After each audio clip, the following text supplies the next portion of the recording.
Hi, everybody. It's Mary Rowe from the Canadian Urban Institute. Thank you for joining us. We're really excited about this conversation today. It's a sobering one, though. Not that City Talks are ever a bundle of laughs. They're not always, but boy, oh boy, are we going to tackle a really tough topic today. And I was just thinking about it as I was walking into the office this morning that in Toronto, it's a very humid, heavy day. And it reminds me of what was happening over a year ago, where it was also very humid and heavy. And I know it's humid and heavy in various cities, and it's smoky in various cities across the country. I happen to be in Toronto today, which is the traditional territory of a number of Indigenous, Métis, and First Nations folks. And as people know on City Talk, we are constantly reinforcing and coming to terms with what reconciliation and truth really needs to look like. Here, it's the traditional territory signed by the of the Anishinaabe, the Mississaugas of the Credit, the Chippewa, the Haudenosaunee, and the Wendat peoples, covered by Treaty 13 and the Williams Treaty. But the disproportionate experience of homelessness and displacement in Indigenous populations is something that happens around the world. And that's part of what we're talking about here today, is coming from an extraordinary story happened to be in Toronto over a year ago. We're going to hear a little bit about that story and how and what was going on at that period of time, and also then have a conversation with colleagues from across the country about the whole set of challenges that are presented to local places, and particularly municipalities, when we have large numbers of people fleeing disastrous situations, either seeking asylum or some other kind of refugee status, or all the different complications that are contributing to increasing levels of global migration. And so thank you for joining us. Please put comments into the chat. As you know, we monitor the chat. Appreciate all the intel that people offer there. There's a whole parallel universe in the chat. If you're a regular City Talker and you haven't ever signed into the chat, you don't know what you're missing. You're missing a whole lot of people from across the country and into the US and in Europe, throwing in ideas, throwing in resources, asking questions, a number of which we put into the conversation as best we can. We filter them in. But there's also, just as I suggest, lots and lots of rich content there. And with a topic as tough as this one, I think we need lots and lots of heads, lots and lots of eyes, ears, hands on the typewriters. How old I am, I still got a typewriter on the keyboard, expressing questions and solutions and pointing us to things that work better. And we always at CUI and on City Talk, we talk about what's working, what's not, and what's next. And this particular set of challenges, I think, highlights some of the fundamental structural things that we're up against that aren't working well in terms of people's experience in places, and particularly in urban places. So I'm going to ask the gang from Toronto, who are going to come and tell us a little bit about this story first, to come on. And so I'm going to ask Kizito to come on and give us a little bit of the lay of the land of what happened a year ago and what's continuing to happen, obviously. And then you've got some colleagues who are also going to come on. And I appreciate that everybody is coming on this into this conversation from a different perspective. And people have different vocations, different kinds of priorities, different lenses to see through. But isn't that the important thing about these kinds of place-based conversations, is that we all have an obligation, a role, a set of gifts that we can bring into the conversation. And so I'm very keen for us to learn from you and exchange and understand those three things: what worked, what didn't, and what should we be doing next. So thank you for joining us and sharing with us this extraordinary story and what we can be learning from it for the better next time. So over to you. And thank you so much, Mary. Thank you to you, to IUC and ULI for hosting and making this platform available for all of us to be able to share what's been going on in the city of Toronto and across the region, really. And I would say even across Canada, but mainly across the GTA is where we've faced the hardest crisis, or the hardest challenges around refugee claimants and migrants who had nowhere to go. So personally, I'm a founder of the Rwandan Canadian Healing Center. And as among many of our objectives is to advocate for the African community, the folks that have gone through challenges that our community has gone through. And so we happen to be at 117 Peter Street, downtown Toronto, which is across from 129 Peter Street. So 129 happens to be the site where many folks were coming to. And around, I would say around June 1st is where we started to see numbers increase. So I could easily see from our office where we were, I could see the shelter downstairs, and we started seeing numbers. One day would be 5, the next day is 10. So by the time it hit about maybe 18 to 30, so at 20 to 30 every day, I was concerned. So I started reaching out to my community because again, this is not the Rwandan Canadian Healing Center usually doesn't focus in this kind of space. We're usually serving newcomers to Canada or people who have been here as African Canadians, but we don't usually serve migrants and refugees or refugee claimants. So it was just something that was concerning for us, and we started reaching out to the community, and everybody sent us like a list of shelters. So we reached out to the shelters, and we found out it was actually a decision that was made within the city of Toronto not to accept refugee claimants into the general shelters. So they all kind of started growing outside in front of us. And we hit the campaign. I remember we were going to different mayoral campaigns, basically asking the candidates what they were going to do. And I remember asking even our current mayor now, Olivia Chow, what was she going to do? And luckily enough, down the road, she ended up stepping up and inviting all of us to actually work together to find those solutions. So the city stepped up eventually when the new administration came in. But around that time, we had to struggle to find out what to do. And then I think around June 10, we met with the city, with the mayor. From there, a group of us, various groups that serve refugee claimants and just unhoused folks in general, came together. We had a press conference on July 14th. And the rest is history. The community stepped up. Some of the folks that are with us today, like Pastor Eddie, Nadine, Pastor Judith from Revival Time, Hajat from the Ugandan Muslim, and so many others stepped up. Many people, the Black organizations stepped up with donations and support. But all in all, we could only do so much. We still needed the government, and that's the work that we're still trying to do today. Just trying to get to the bottom of the challenge and how to solve it. Of course, we understand the main issue is housing affordability is a huge issue. But beyond that, there is a lot of other things that can be done at the municipal levels across the country, at the provincial levels, and at the federal level. And those things are still needed, and there's so much that still needs to be done. But maybe I'll pass it on to like you say, I have colleagues. I have Alexa Gilmore, who has been working with us. So we have so many groups that are doing the work, and Alexa Gilmore is a co-chair with the crisis in our city. She can maybe share a little bit about what was happening pre-July or pre-summer of 2023 within the ecosystem, because there was so many things that has happened before we got here. And I think it's always important to highlight those and to actually stand on those shoulders that came before us. And then Pastor Eddie can maybe share on the role of the Black organizations, and then Nadine can follow with the need for cultural support. Because again, these are the work that we're on, that's ongoing as we speak. Alexa? Just Alexa, before you speak, can I just call out to everybody in the chat? Thanks, chatters.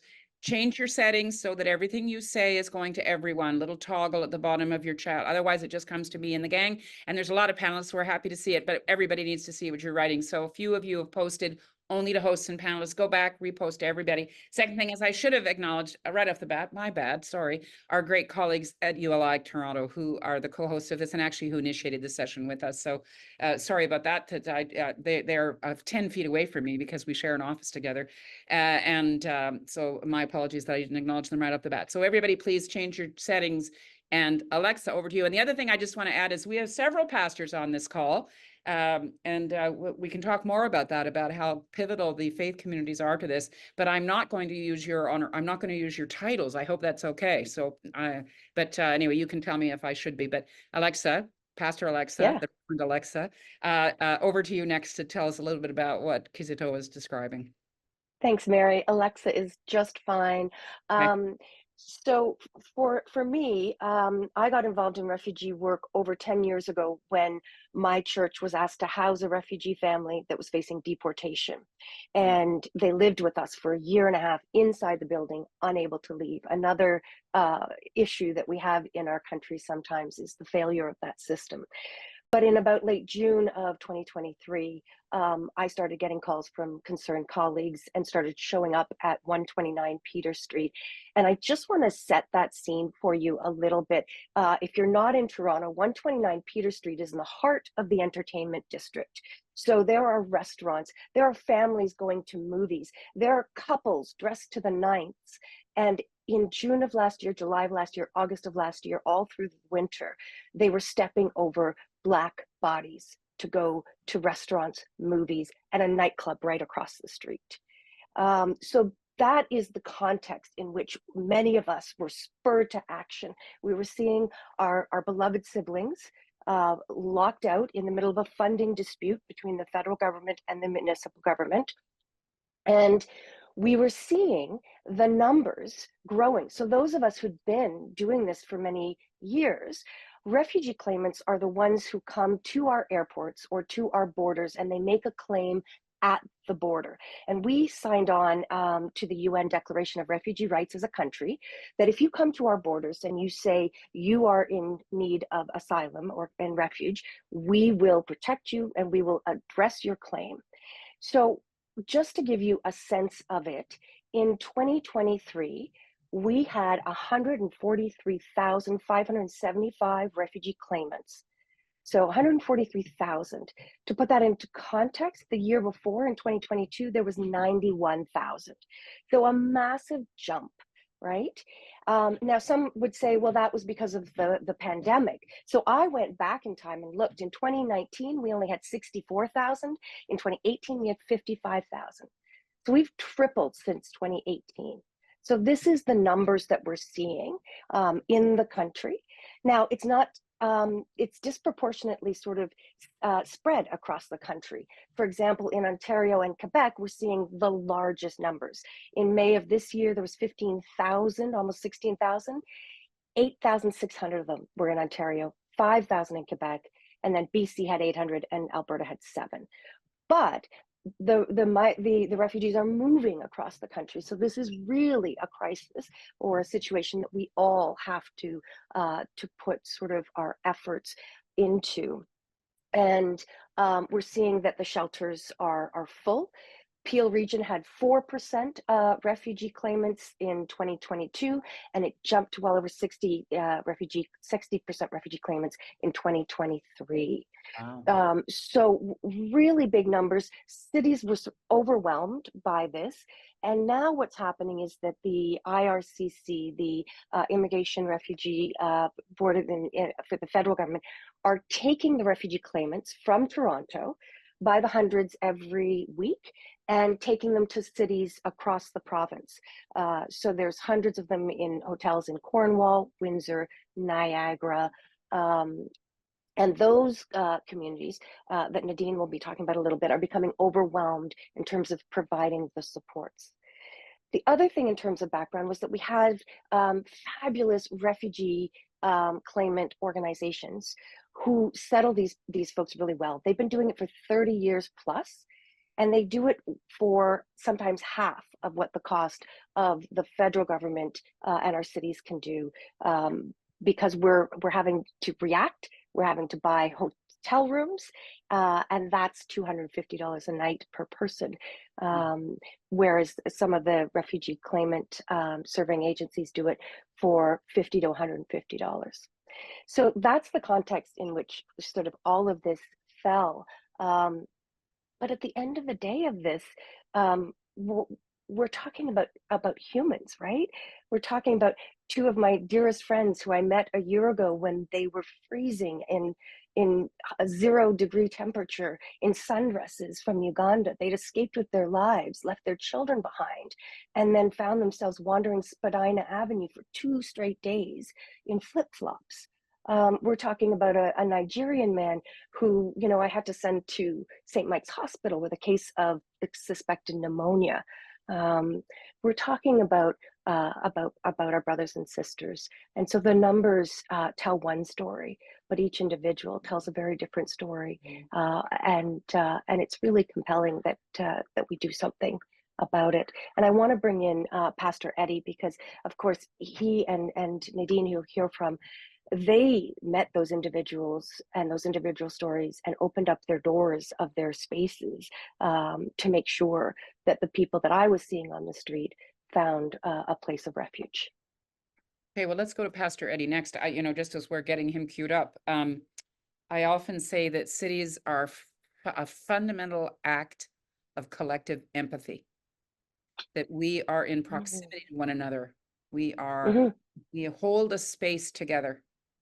And a lot of people forget this and they forget what their obligation are. They feel helpless, I think often, don't know what the mechanisms are. And they have an assumption that systems are going to kick in and support. And what we're seeing in so many domains, and CityTalk this is not new to CityTalk, is that systems that we thought were in place to address these things aren't able to deliver. So it's requiring a lot of other organizations. So Pastor Eddie, let's hear from you in terms of the steps that you took and how you got engaged in this conversation. Thank you, Alexa. Over to you, Eddie. Thank you, Mary. And thank you, my colleagues who spoke before me. It's an honor and a pleasure to be here. I like that we're sitting down to have a conversation. I spent a good 9 months without the luxury of being able to sit down and plan things. We were in reaction mode because we needed to be. So I am very grateful for this. So how would I come in the picture?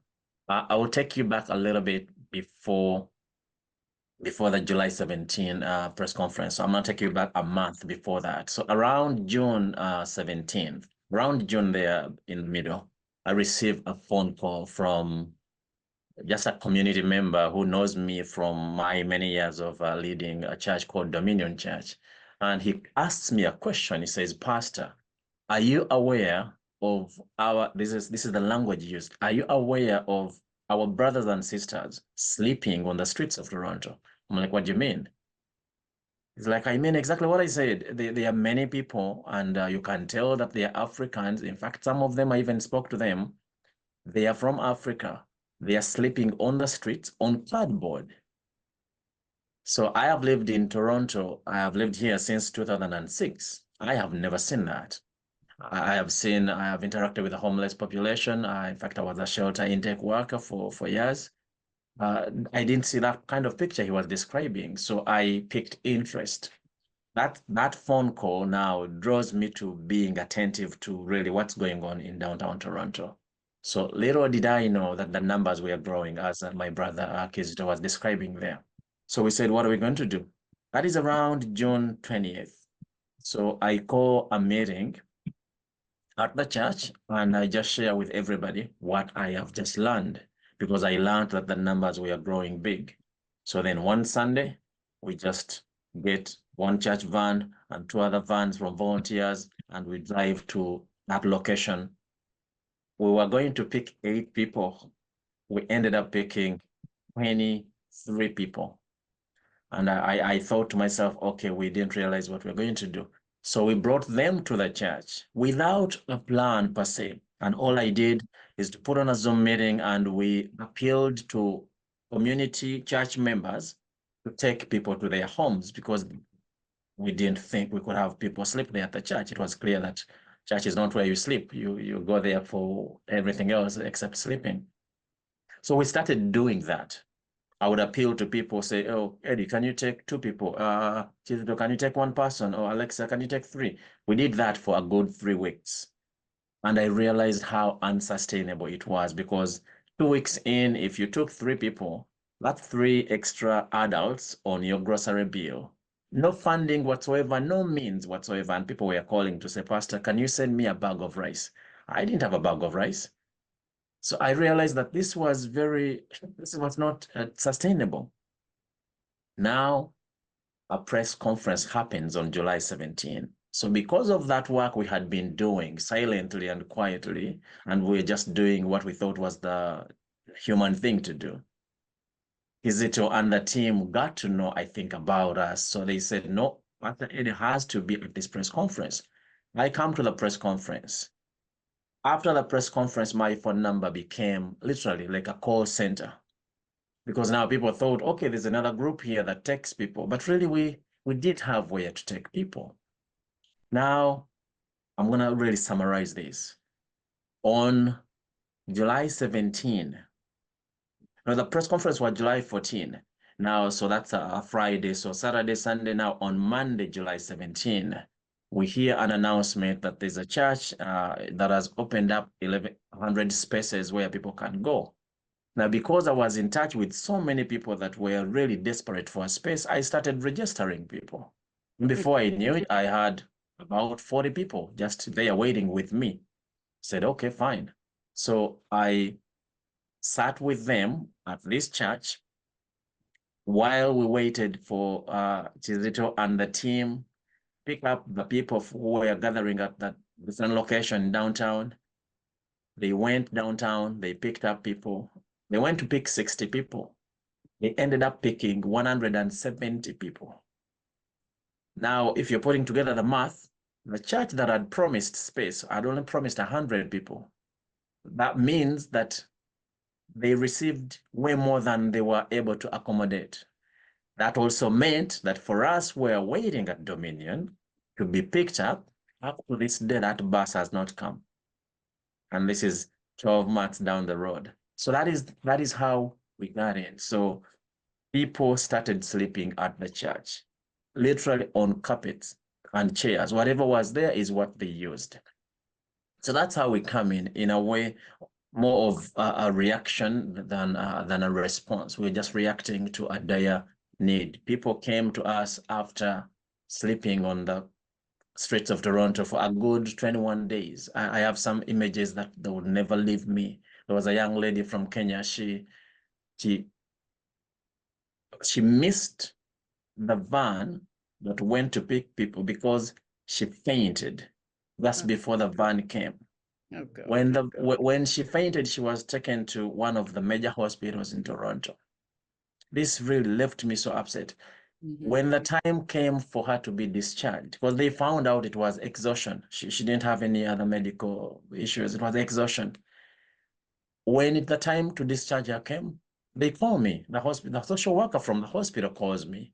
And I tell the social worker that, no, we don't have where to take this lady. She was calling me to receive this lady. I said, no, I don't know if you know, we are a church.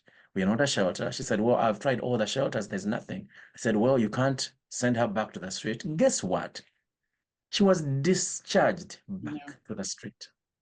You know, She was discharged. Eddie, you're flagging something that we see again and again, which is, I think, and I had a conversation interestingly last night with someone in New York about whether we need to move to a place where it is illegal to discharge someone from any care facility, including a jail or a hostel or a hospital or a triage center, that you cannot discharge them unless they have a permanent address. And whether that would actually make the difference, I don't know. But we're going to come to that kind of conversation. We'll come to those topics later in the session about, are there specific things we need to be doing.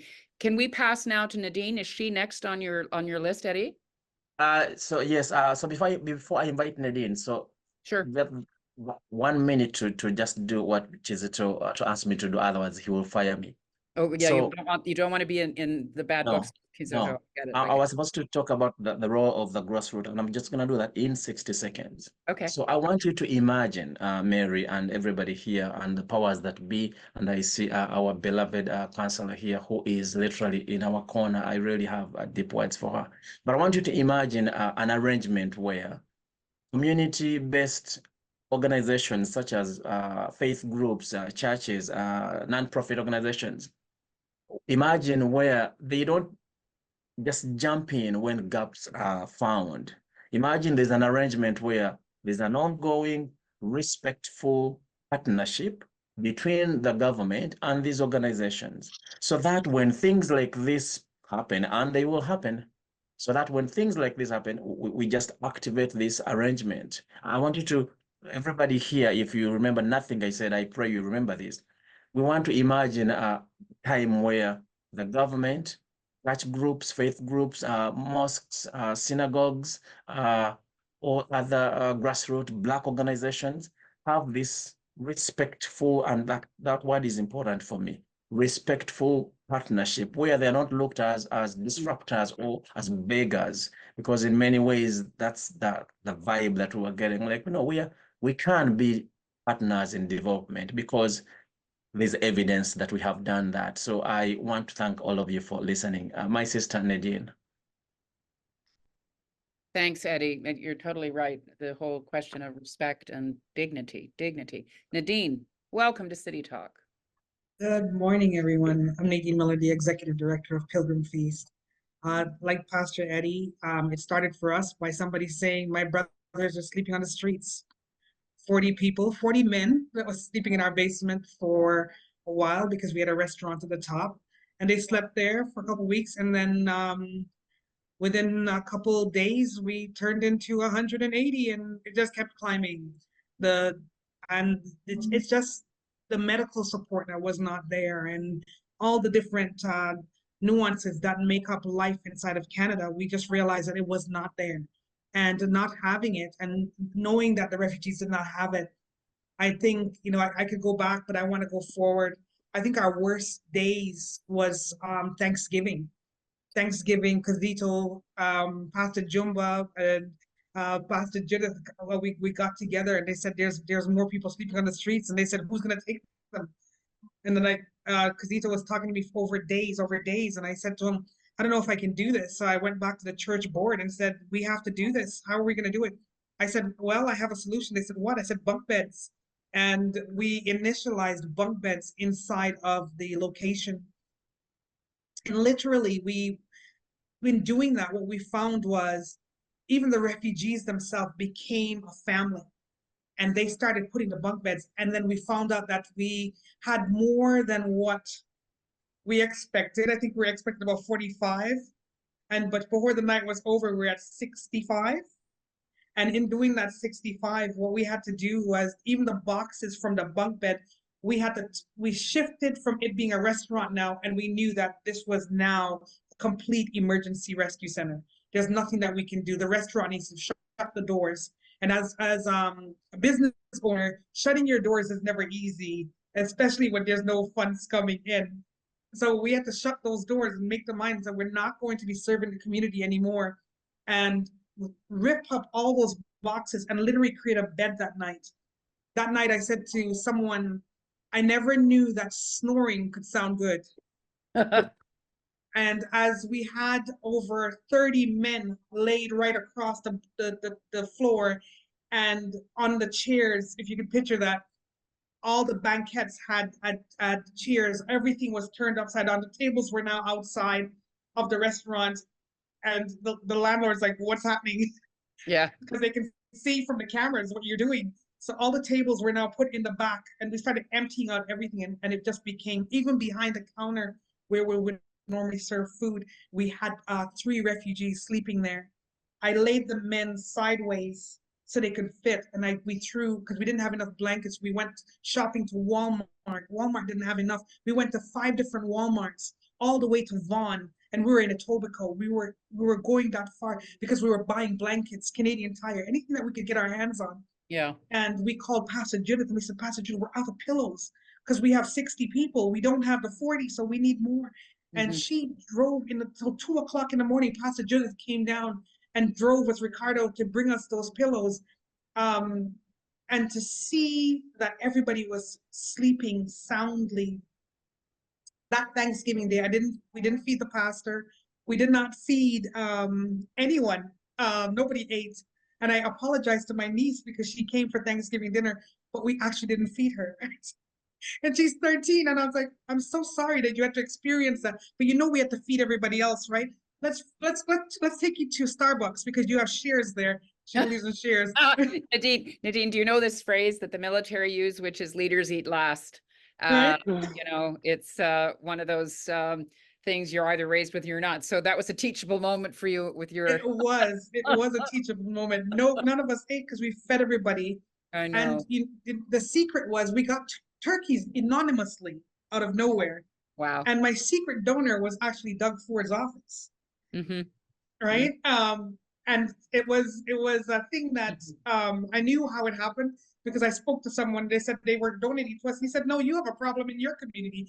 Go and feed them instead. So it was quite interesting to see that play out. That's the dilemma. You guys all became, you gals and guys all became media sensations through this. I mean, I want to see if I can bring in the two folks that are coming in from Vancouver and Montreal, because I want to just move the conversation a bit to, this isn't just a one-off. You guys are reporting from the front. This is the battle zone that you dealt with. But what I'd like to do is go to Vancouver, Montreal now to just hear, because I know they have their own experiences with this. And then Alejandra and Richard, I'm going to ask you to come in at the end, because we've really got to talk about, there was a whole bunch of breakdown that led to you folks having to become heroes, Herculean efforts, getting donated anonymous turkeys, trying to improvise on the fly. And we all know that's not sustainable. So I'm assuming that that's the challenge we've got to face, is how do we actually structurally put in place the supports we need. But can I ask Masoon to jump on, and Sabrina, and we can hear a little bit about those two experiences in those places, and then I'll come back. Don't touch your television. Don't leave. I just need everybody to stay on. So Masoon, do you want to go first? Don't touch that dial. That's the phrase. Don't touch that dial. Yeah. Hello, everyone. First of all, I would like to say thank you for Mr. Casito and Mr. Eddie and Nadine and Alexia for doing an amazing, amazing job and work, and important work. And listening to your conversation, my heart was aching, and at the same time, I had tears of, kind of joyful feeling that, things were working out. You guys were doing an amazing job. And it gives me a lot of ideas and inspiration listening to your stories. And I'm so glad that I'm here today with you guys. So from Montreal, I haven't experienced that desperate situation in my field, but I work as a coordinator with Brick by Brick, and I'm on their board. I'm on a board member also. So what I have is, I do talk to a lot of immigrant South Asian women, especially. I have a support group that I facilitate at Brick by Brick for South Asian women as a newcomer. And at Brick by Brick, we have another program that we call a Park Exchange Time Bank. So what my experience is that with the South Asian population is, there is a housing crisis. There is a desperate housing crisis among the refugees. And what they have is, with my volunteers and talking to different women, is they don't have, they're having hard time finding an apartment.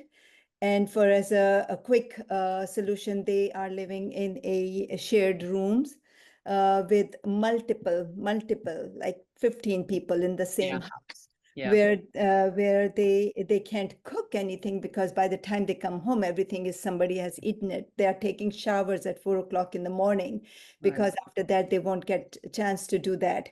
And looking for apartment, that's an apartment finding is a really, really hard job for them, because as being refugee, they don't have reference, for someone, and they don't have a credit history. They don't have a paycheck. So that's obstacles that they are looking at. And with the Time Bank project that we have, is what we are trying to do is, as a Park Exchanges, we are getting a community, local residents, making them as a member, and we have about 35 local members, and they are helping each other. So there are tasks that they help each other without any money involved. And one of the tasks is to help someone to find apartment. Yeah. And so we have people helping each other. But what I realized, one thing that was kind of scared me, that this one lady was showing this person apartment, a lady an apartment, and she was like, okay, this is the apartment, you have to, this is really, because, it's in her apartment building. So it's it's kind of like a network that they know where the apartment is, they know. So, and she told that person who was looking for apartment, that no matter what happens, don't call the police. Wow. So, I mean, this is, you're describing a great quality that all of our previous panelists have described, which is this instinct we have to mutual aid, that we will try to yes, find ways to help each other. That yes, is a wonderful human quality. yes, However, you've just illustrated what happens when the system that we humans have created is put in place and people don't trust that system. They don't call the police. Then we're forced into this situation, whether it's a sudden crisis like the asylum seekers suddenly have no place, or a longer term issue that you're saying about how do you settle newcomers if there's inadequate housing. How do we make the on the ground work in the system? I'm going to go to Sabrina next, if I may, Masoon, and see, yes. let's get the BC perspective. And then we're going to take the last 15 minutes on the call just to say, what do we need to change? What are the fundamental things that we need to be advocating for so that we're not in this kind of mess again? And I'll ask the counselor and Richard to join at that point. Sabrina, give us a perspective from the West Coast, can you? Yeah, thanks, Marion. Hi, everyone. And I'm joining you today from the unceded traditional and stolen territories of the Musqueam, Squamish, and Tsleil-Waututh peoples, also known as Burnaby, BC. And thank you to everyone who shared previously. Here on the West Coast, we were watching this, and the organization that I work for, AMS, is the umbrella organization for immigrant and refugee serving agencies. So we don't work in the front line, but we work supporting organizations. And so we were seeing what was happening in Toronto, and while the refugee claimant numbers were increasing here in BC, they weren't at the same level and extent. But for BC's context, the numbers were quite a bit higher than previous years. And so numbers had been going up roughly about 90, almost doubled from previous years. So for us, it was a large jumps. And so some of the things that we've been doing, we've been doing this work for a while, is there's a multi-agency partnership. It's a collective of organizations that meets monthly to really support each other around support to refugee claimants. What's it called? It's a The okay. multi-agency partnership, also known as MAP BC. Okay. And so this has been around for probably 15 years or so, or even longer, we're wanting to work together in a collective manner. One of the things that the province of BC has also started, that started this April, is they provided funding through what they're calling the program, the BC Safe Haven program. And so it's a specialized funding and program focusing on support for refugee claimants. And there is some emergency housing supports and housing referrals as part of that program, recognizing that the work and the numbers exceeds the funding that exists, but there's different steps that are happening. And from AMSA's side, one of the things that we collectively with all of our members in our organization started to do is we were seeing what was happening, in cities like Toronto, knowing that, situations are going to be very similar here in BC. We have heard that, shelters do see between 80 to 95% of people living in shelters are refugee claimants currently, recognizing that we have, for everyone in the province, a housing crisis here in BC. We look to do to kind of approach it from a strategic direction as well. Yeah. So we looked to do a research report focusing on understanding and addressing the challenges of newcomers when it comes to housing. And so we released that report about a month and a half ago. We're also working with the BC Nonprofit Housing Association, because here in BC, we do have a provincial election coming up in October. We're working with them on creating a newcomer housing strategy. And what are the recommendations that we're putting forward to the province ahead of that provincial election, so that we can be on top of this, and so that we don't end up in situations that they did experience in Toronto. So we've been approaching it from these planning and strategic perspectives ahead, knowing that that we have been seeing increased numbers here in the province, and that resources are absolutely stretched. So it's interesting to just a couple of things. I'm going to ask Alejandra and Richard to put their cameras on too, so that we have a full Hollywood Squares tableau for the last few minutes. It's interesting what you're talking about, Sabrina, because you used convening, you've used research, you've identified gaps, and now you're doing advocacy. And those 4 strategic steps, and we'll post the research on here, those 4 strategic steps, not everybody has the capacity to do that. Pastor Eddie is busy making sure that he's got the right teams in place. Nadine is there trying to make sure she's got, you know, the cots in the right place. We're all engaged at different orders and levels of intervention, and it takes all of us, obviously. And I appreciate that in BC you haven't had the same kind of pressure, so you've been able, just in terms of numbers, but it's growing. You have other pressures, but you're continuing to sort of push this along. So the more we can create this kind of pan-Canada focus and help each other out, right? Counselor, you were on the front lines of this. You already had a call out from one of your colleagues about how critical you were. And Richard, your office is right behind me, and we are 3 blocks from Peter Street. So you were very aware of this, and you work with the private sector who were part of the group that Alexa was talking about. People were very viscerally presented with this on the street if you were going into an office or any kind of an event. So let me hear first from you, Alejandra. You were in a jurisdictional spot here. Yeah. Right? Yeah, and I think it's that, and it's also the unusual situation that we were in the middle of a by-election for mayor.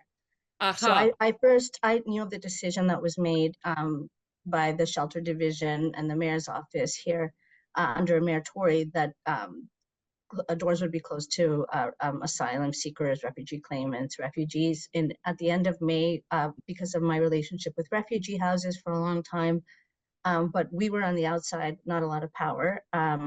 I started to have meetings with some of the people in this room, even so, because, you know, convening, talking about trying to diagnose the problem and figuring out how we could do some organizing so our advocacy would be effective, started toward the end of June. And then before Mayor Chow even was assumed office, we were meeting with the big groups. And I think it was important that we met with people who were concerned about the refugees and also about unhoused population together to make sure that we had a lot of solidarity.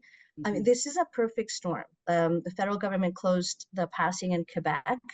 All arrivals were redirected to Pearson Airport. And at the same time, we have a growing number of unhoused people in Toronto. You know, we have an affordable already. And the numbers have been exploding. People are being evicted, are very precariously housed, the affordability problem, rents are going up. And just to, you know, we already have the biggest shelter system in Canada by far. So things were stretched. I can tell you that, you know, I met with the High Commissioner's Office for Refugees, the United Nations. The person who's attached to Canada, met with her, brought her to the executive committee.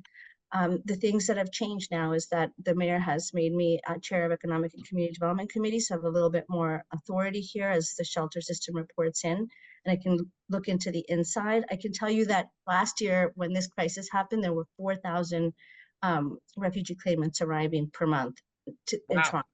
This year it's 8,000. Double. So we're in a situation where things are not going to get easier. And at the same time, we have more people living in encampments, more people needing shelter. So I think that what really made the difference here was collective advocacy, the real springing into action of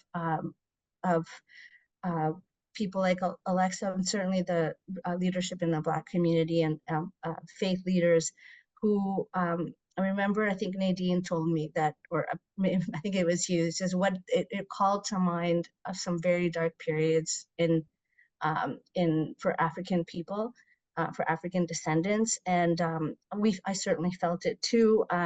It was a real crisis. And, you know, we had press conferences. I think one of the things to also have is like you're organizing on the outside, you're convening, you're building solidarity, looking for solutions, and you have internal champions within with decision making. It helps you with your advocacy, and I think that that's a part that I was happy to play. The funding that was announced by the federal government in July didn't come until the end of the year, and that was for the first 6 months. So it's 200 million, in the whole 250 million. It puts a lot of pressure. I will say that myself, I'm a refugee to Canada. I arrived in 1974. I know how it's supposed to work. And there is a really important element here that's missing, which is the provincial government. The Ministry for Immigrants, Refugees, and Citizenship at the federal government has a big responsibility and role to play clearly.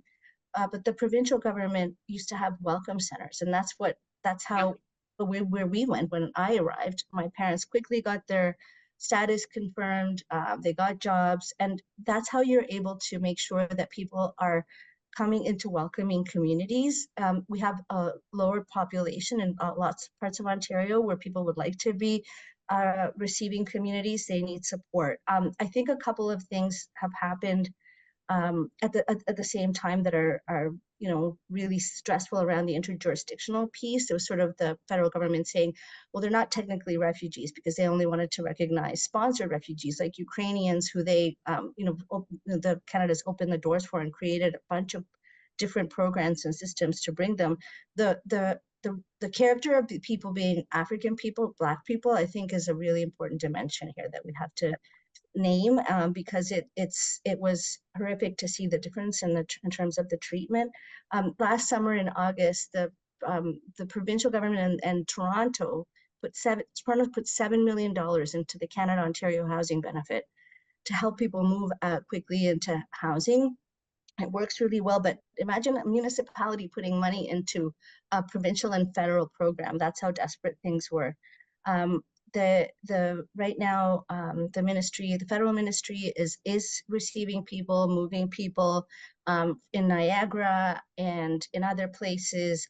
In Windsor, there are refugee houses and settlement service organizations have banded together to prepare themselves to receive people who are going to face a lot of barriers, including racism, to be ready. There is still the need for a reception center where you arrive at the airport and you immediately are say, okay, you're an asylum seeker. We're going to take carriage of that. Here's how you file your papers. The High Commission for Refugees for the UN tells us that 80% of people are going to have their claim approved. So it's important that we move through that quickly. And right now that's still ongoing. And the Canada Ontario Housing Benefit, we're waiting from the provincial government. We could be moving 300 people a month out from shelters and into housing in the context of an affordability crisis. It's a really important piece of the solution. Refugees do really well when they're processed quickly, early, and are able to get to work, which they're mostly ready to do. And I think that's where we have to head. Municipal governments are always dealing with the decisions that are made at the federal and provincial levels. Yeah, but what choice do we have? Our humanity and our obligation to each other demands it.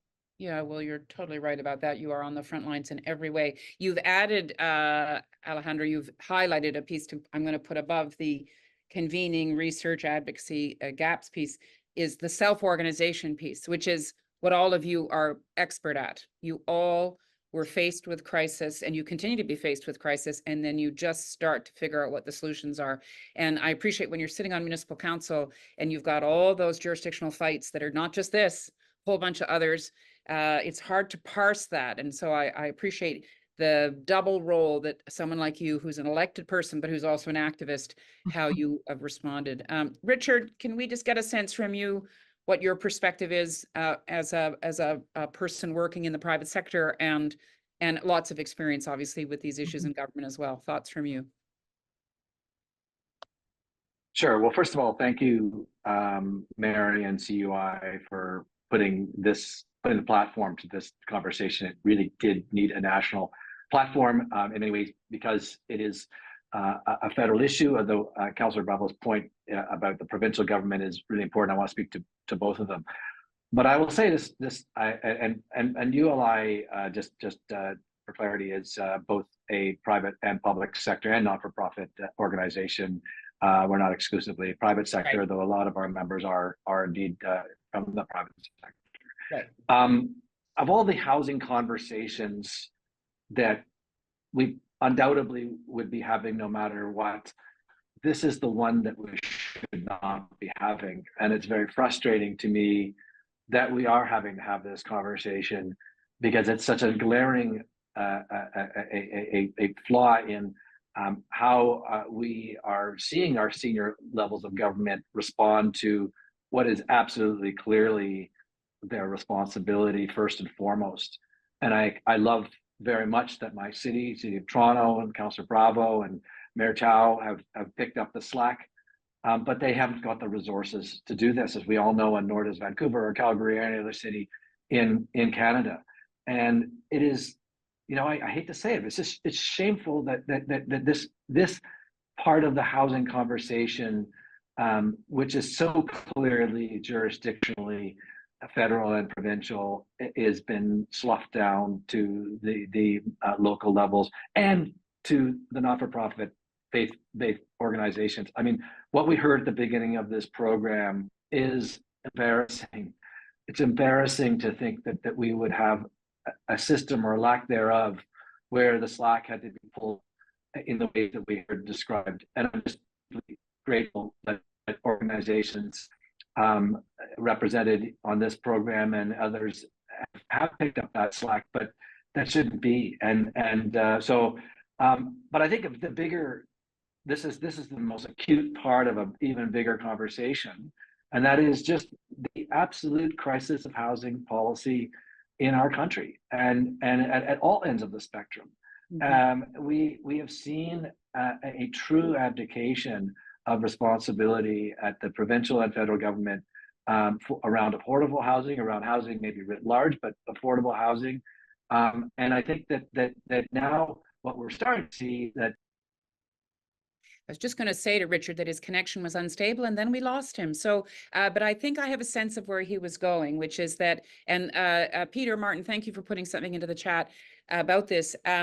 There is very clear constitutional responsibility for a number of these issues, and including asylum seekers and refugee claimants. It sits squarely with the federal government, which, I see that the councillor is reiterating that Toronto's tried. Sorry, Richard, I cut you off, but your connection was unstable anyway, so I'm going to just try to paraphrase, I think, where you were going, which has to do with where are the province and the federal government in terms of providing leadership. We've only got 4 minutes left, and we've been having a multi-layered conversation and lots of great content in the chat. Obviously not the last time we're going to talk about this, but I just want to go back to the folks who were on the ground in Toronto, just cognizant that we've got very little time here. If you've got 30 seconds, each of you, to just say what going forward is your priority. See if you can stick to 30 seconds if it's possible. Kizito, you first. All right. I would say that definitely appropriate cultural catered services is where we're going. Working with, and we're really pleased to be working with the City of Toronto around implementing the first ever Black run shelter, fully run Black run shelters, looking at wraparound services that are catered, that are cultural relevant. When we talk about, for example, giving newcomers food, what kind of foods are you giving them? A lot of the shelters give them sandwiches. I've said this many times, Africans don't eat sandwiches. So we are talking about that, but we're talking about it in a bigger sense, like how do you receive people and make sure that they are well taken care of mentally, spiritually, and physically. So that's what we're looking at. How do we achieve that? Working with the City of Toronto, but also the region of Peel and others, and we want to see that across the country. People focused, working from what people themselves, right? Alexa. I think there's two pieces. At the grassroots level, it's building up the network so that when a crisis like this happens, we can lean on each other, we can do the mutual aid, and we know where folks are. There was a situation where we had a lot of folks new to this, a lot of folks doing this for decades, and we couldn't reach each other because we were all head down in the crisis. So how do we build those networks going forward? But at the advocacy level, it's absolutely a continuation of getting the federal government to take responsibility, but a targeting of the provincial government. We held a press conference a week ago led by the African Canadian Collective that was born out of this crisis, and it was on the grounds of Queen's Park for that reason. They haven't come to the table in terms of housing. The Canadian Ontario Housing Benefit or some other program that would help get our refugees out of the shelter. We're seeing serious mental health issues as a result of the languishing that's happening now. So we've got a new crisis on top of the original crisis on top of the crisis. And the point that you made, that if you address these things early, you get ahead of them. If you don't, Right. it just gets worse. Right. Eddie. 30 seconds. Thank you, Yep. Mary. I'll start from there. Thank you, everybody. Canada, we cannot say that we don't know how to receive people when they come, when we are not expecting them. That would not be a true statement. We have precedents for how to receive unplanned refugees. So let's just do that. We cannot also fail to observe that maybe a question that we need to wonder, what is different this time? We know that the difference, one of the visible differences is that people that are crowding on the streets are people of Black color, and that is something that we need to allow ourselves to be bothered with. We've discussed the reception center as a potential time-tested solution. It has worked in the past. Let's act on it. It's not the whole solution, but it's definitely part of a solution. The Very reception center with a wraparound services. Yeah, very tangible. I appreciate the specificity of that. Really quick, Nadine, Sabrina, Masoon. Nadine first. We're looking at housing, interim housing. We're also looking at permanent housing, and we need to see more coming down from the federal government and the Ontario government. And we need full wraparound service, but we want culturally sensitive food to be a part of it, and we want culturally sensitive just an environment as well, so it's welcoming. Thank you, Sabrina. I'm looking to release the newcomer housing strategy in September together with the BC Nonprofit Housing Association ahead of the provincial election, and to continue to engage with the province, particularly on this topic. You got hundreds of readers already lined up here who are looking forward to your report. Masoon. I think we need more of social housing built in the community, and Brick by Brick is also involved in 2 social housings. And mutual aid is a very important factor of, combat the problems. And how we successfully do it. Last word to you, Alejandra. Muted. Yes, of course. Yes, I want to thank everyone here who stepped up and did the work of the state when the state was absent. Without that pressure, we wouldn't be where we are now in terms of bringing the federal government to the table. And now we need to turn our focus on the provincial government as well. With people on the inside of city government, I think we can enable some better solutions. Absolutely. So just remember, everybody, self-organization, convening, research, advocacy, and I'm going to add action. Thank you very much for telling us the story. We never have enough time on these things, but you can see the chat is blowing up as usual. People are very, very appreciative of you sharing your stories. They'll do lots of research. We all will. We always say it's not the end of the conversation. It's just the beginning. Now the real work starts. A week from today, we're going to talk about severe weather, which sadly is affecting cities across, on top of everything, it's affecting cities across the country. So join us for City Talk a week from today. Sabrina, Alexa, Nadine, Kizito, Eddie, Masoon, Alejandra, and Richard, wherever you are, thank you so much for being part of this conversation and for sharing your experience and your knowledge and insight. And let's hope for a better path forward together. Thanks, everybody. Thank you. For having us. Thank you. Thank you. Thank you So much.